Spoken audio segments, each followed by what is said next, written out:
келип киет экен. Мына Эргешбай ата пайгамбарга элестетип окшоштуп элестирет эле. Эргешбай атамыз. Эргешбай ата 60 жашка чейин сабак берди. Психологиябы, философиябы, химиябы, колледжде, Аксыдабы, Жалал Абадтабы. Анан пенсияга чыгып, мен план деген жазат экен да мугалимдер, мисалга. Медиктер ведомство менен иштесе, мугалимдер эми требованиясы. Ошо план жазгандан кутулдум, эми үйгө барып оокат кылайын деп жүрсүн. Анан колу автоматически жазып, анан мен Актанбек деген баатырмын, алайдан чыкканмын деп туруп. Менин жаным сени кийип алыптыр. Сен эми кызмат кыласың. 60 жашка келгенде мындайча айтканда пайгамбарга айланып атат. Керек болгон үчүн. Ошондуктан урматтуу момун мусулмандар, ойдон чыгарган эч ким жок. Ойдон чыгарган болсом, соттой мени. Эгер жалган болсо.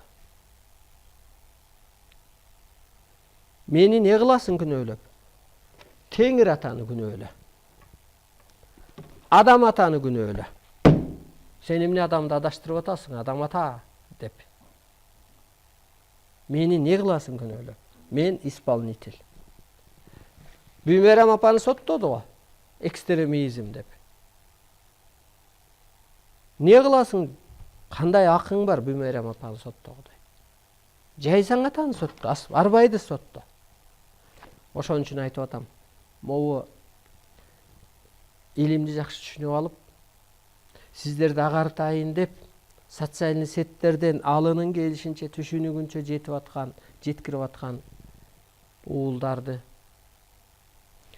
бир өзгөчө адамдарды сөкпө. Аны сенин атаңдын арбайы кийип алган. Ал бир өзгөчө жан. Сени агарып кетсин деп атат. Сени кутулсун деп атат. Ал ошол биз эскиче элестеткен куткаруучу, Кудайдын ордун аткарып атат. Мына Кудай куткарат го. Мына ошол Кудайдын ордун аткарып атат. Сени сакталып калсын, эскиче эмоциядан чыксын деп атат.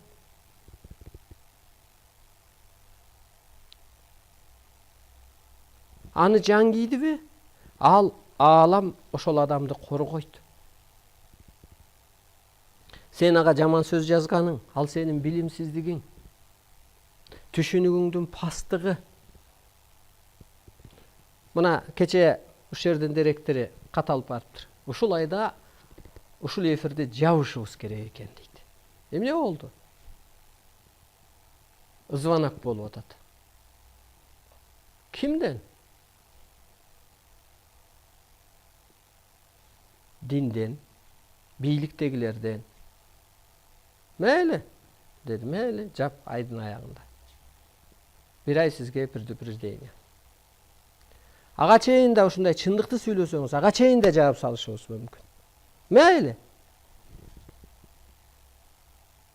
Ушул эфир жабылып кеткен менен мамлекетиңде тынчтык болуп калса, мен макул. Ушул эфир жабылып кеткен менен Алтын доор курулбай калса, мен макул. Жок.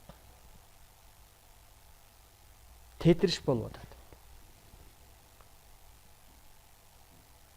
Ооба, бул эфирди ким жаптайт? Жан дүйнөсү жарды адам, чындыкты уккусу келбеген бийлик, улуулукту түшүнбөгөн ошо бийликтегилер,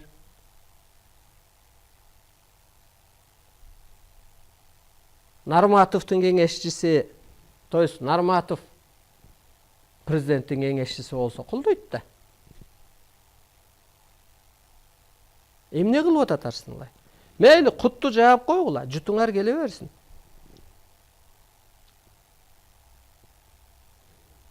Тетрисинче бир жерде берилет. Көп жылдык эмгектин эволюциянын негизинде адамдын бош жаткан кара куш мээси ишке түшүп баштады дейт. Кара куш мээ өссө, күн башка айланып, адам ааламдын ролун аткарып калат. Кара куш мээ Кудайдын ордун аткарат.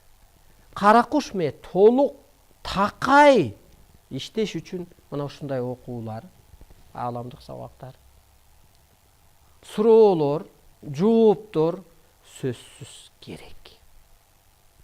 Чын эле кара куш менен Кудайдын ордун аткарып калабы деп ойлоносуздар. Ооба, ал эмне деген сөз? Адам канчалык ошо 100% мээс иштесе, мен ааламдан келген өкүл турбаймынбы? Мен бул дүйнөгө кызматка келген турбаймынбы? Деп түшүнүгү бийиктеп, пендечиликтен чыгып, рамкадан чыгып, өлбөстүккө өтөт. Өлбөстүккө улуулук өткөрүп аткан Абдылдаевда не мүнүс болду гана? Бийликтегилер не мүнүс болду? Силерге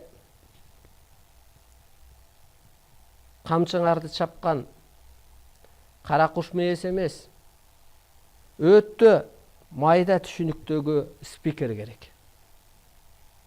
Тыңырааган койсоңор алар өз талабын талашып, элдин талабын талашып иштетпейт да.